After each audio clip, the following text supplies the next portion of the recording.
And I'm at the store again here with my family, and the Baskin Robbins 31 Flavors is doing special Halloween promotion right now. They have a deal where you buy enough, you get a ticket to draw to see if you get a special prize. And then they also have these specialty kind of like sundaes with different flavors.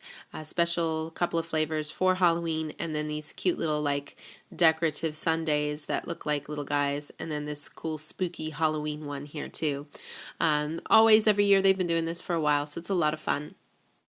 So this is the little sundae that we got for my girls, and it's a really actually surprisingly tiny sundae, little tiny scoop of ice cream, and then it's made to be decorated to look like a panda bear, and then it has a little Halloween witch hat on top to be festive.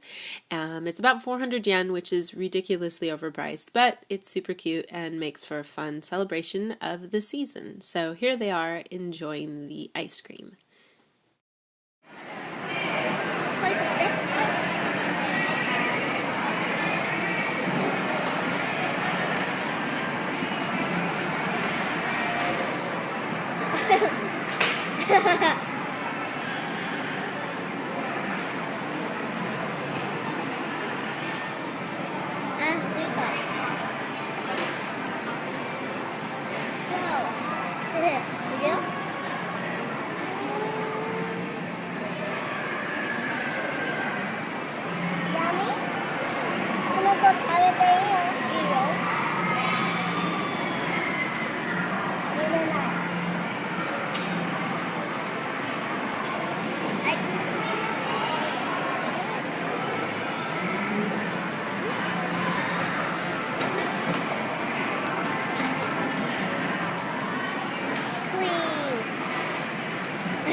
黄色だから美味しいよ。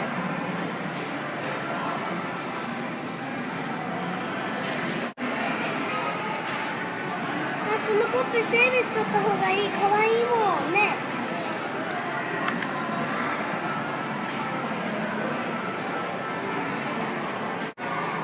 美味しいよ。